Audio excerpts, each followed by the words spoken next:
नमस्कार, आप देख रहे हैं द वायर बुलेटिन। मैं हूं ऋतु तोमर और चलिए खबरों की शुरुआत हमेशा की तरह सुर्खियों से। कांग्रेस ने फेसबुक के सीईओ मार्क जकरबर्ग को पत्र लिखकर व्हाट्सएप भाजपा के गठजोड़ का आरोप लगाया। योगी आदित्यनाथ ने लव जिहाद रोकने के लिए अधिकारियों को निर्देश दिए। प्रेस काउंसिल ने कहा, सुशांत सिंह राजपूत मामले में समानांतर मुकदमा न चलाए मीडिया। और देश भर में लगातार तीसरे दिन कोरोना वायरस के 75,000 से ज्यादा मामले दर्ज। और अब खबरें विस्तार से। भारत की प्रमुख विपक्षी पार्टी कांग्रेस ने अमेरिका के एक प्रतिष्ठित टाइम मैगजीन में प्रकाशित एक लेख के संदर्भ में फेसबुक के सीईओ मार्क जकरबर्ग को पत्र लिखा है।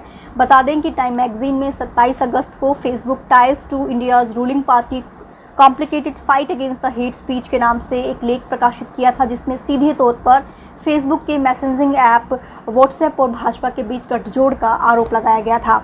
बता दें कि इसी संदर्भ में कांग्रेस पार्टी ने मार्क जकरबर्ग को पत्र लिखा है और पत्र लिखते हुए कांग्रेस पार्टी ने कहा है कि इतने कम समय में दूसरा पत्र आपको इसलिए लिखना पड़ रहा है क्योंकि हाल ही में अमेरिका की एक प्रतिष्ठित मैगजीन ने एक लेख प्रकाशित किया है, जिसमें से कुछ महत्वपूर्ण जानकारियां निकलकर सामने आई हैं जो सीधे तौर पर भारत में किसी विदेशी कंपनी के कामकाज से संबंधित नियमों का उल्लंघन करती है।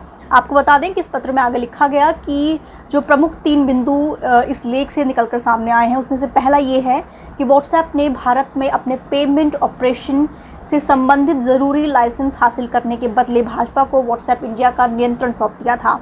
दूसरा महत्वपूर्ण बिंदु कांग्रेस पार्टी ने ये बताया इस पत्र में कि भारत में फेसबुक की लीडरशिप में एक से ज़्यादा लोग ऐसे हैं जो भाजपा के साथ पक्षपातपूर्ण काम करते हैं। जबकि तीसरा महत्वपूर्ण पॉइंट ये रहा कि व्हाट्सएप को 40 करोड़ से ज़्यादा भारतीय जो है वो इस्तेमाल करते हैं और आपका जो ये प्लेटफॉर्म है, आपका जो ये फेसबुक या व्हाट्सएप है, वो दरअसल इस प्लेटफॉर्म पर हेट स्पीच को बढ़ावा दे रहा है। अब आपको ये भी बता दें कि बीते 15 दिनों में ये दूसरा पत्र है जो कांग्रेस पार्टी ने मार्क जकरबर्ग को लिखा है। इससे पहले वॉल स्ट्रीट जर्नल में एक रिपोर्ट प्रकाशित हुई थी जिसमें सीधे तौर पर भाजपा और फेसबुक के गठजोड़ का आरोप लगाया गया था। और अब अगली खबर। उत्तर प्रदेश के मुख्यमंत्री योगी आदित्यनाथ ने राज्य में बढ़ रही लव जिहाद की घटनाएं रोकने के लिए राज्य के गृह विभाग के वरिष्ठ अधिकारियों को निर्देश दिए हैं। बता दें कि अधिकारियों का ये कहना है कि जो निर्देश हैं वो दरअसल मेरठ, कानपुर और हाल ही में लखीमपुर खीरी में हुई घटनाओं के बाद दिए गए हैं। पुलिस का दावा है कि लखीमपुर खीरी में जो घटना हुई है, दरअसल उसमें महिला का जबरन धर्म परिवर्तन कराकर उसकी शादी कराई गई।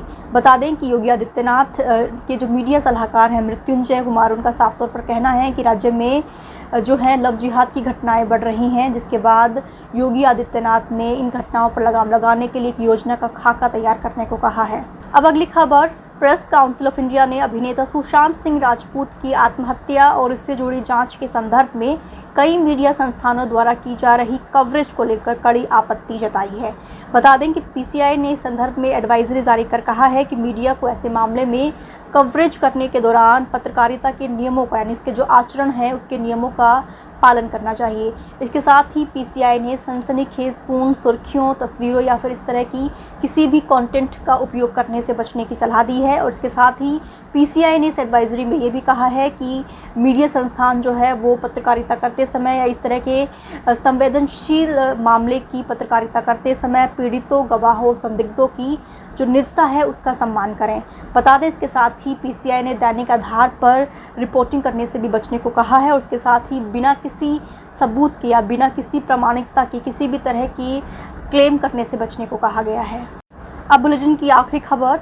देश में लगातार तीसरे दिन कोरोना वायरस के 75,000 से ज़्यादा मामले सामने आए हैं, जिसके बाद देश में कुल मामलों की जो संख्या है वो बढ़कर 34,77,000 से ज़्यादा बताई जा रही है।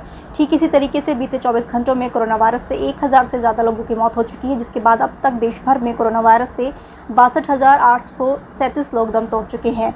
वहीं पर देश भर में कोरोना वायरस से 26 लाख से ज़्यादा लोग रिकवर भी कर चुके हैं। अब अगर बात करें दुनिया भर की, तो दुनिया भर में कोरोना वायरस के 2.49 करोड़ से ज़्यादा मामले दर्ज हुए हैं, जबकि दुनिया भर में कोरोना वायरस से 8 लाख से ज़्यादा मौतें हो चुकी हैं। अमेरिका की बात करें कि जो कि शुरुआत से ही दुनिया भर में कोरोना वायरस से सबसे ज़्यादा संक्रमित देश बना हुआ है, तो अमेरिका में कोरोना वायरस के 60 लाख से ज़्यादा मामले अब तक दर्ज हो चुके हैं, जबकि वहाँ पर जो मृतकों की संख्या है वो 1,85,000 से ज़्यादा बताई जा रही है। ब्राज़ील की बात मैं करूँ तो ब्राज़ील में 38 लाख से ज़्यादा कोरोना के मामले अब तक सामने आए हैं, जबकि वहाँ पर जो मृतकों की संख्या है वो 1,19,000 से ज़्यादा बताई जा रही है। ठीक इसी तरीके से मैं रूस की बात करूँ तो वहाँ पर कोरोना वायरस के 9 लाख से ज़्यादा मामले अब तक सामने आए हैं, जबकि जो मृतकों की संख्या है रूस में वो 17,000 से ज़्यादा बताई जा रही है। पेरू की बात करें तो पेरू में 6 लाख से ज़्यादा मामले अब तक कोरोना वायरस के दर्ज हुए हैं, जबकि वहाँ पर जो मृतकों की संख्या है वो 28,000 से ज़्यादा बताई जा रही है। मैक्सिको में 5 लाख से ज़्यादा मामले अब तक सामने आए हैं, जबकि मैक्सिको में कोरोना वायरस से 63,000 से ज़्यादा लोग दम तोड़ चुके हैं। और अब करें बात ब्रिटेन की, तो ब्रिटेन में 3 लाख से ज़्यादा कोरोना के मामले अब तक सामने आ चुके हैं, जबकि वहाँ पर जो मृतकों की संख्या है वो 41,000 से ज़्यादा बताई जा रही है। आज बुलेटिन में सिर्फ इतना ही। देश दुनिया की तमाम खबरों के लिए आप द वायर की हिंदी, अंग्रेजी, उर्दू और मराठी वेबसाइट से जुड़ सकते हैं। तब तक के लिए शुक्रिया, नमस्कार। द वायर के और वीडियोस देखने के लिए सब्सक्राइब करें और बेल आइकन पर क्लिक करें। स्वतंत्र पत्रकारिता की आर्थिक मदद करने के लिए डिस्क्रिप्शन में दिए गए लिंक पर जाएं और अपनी राशि चुनें।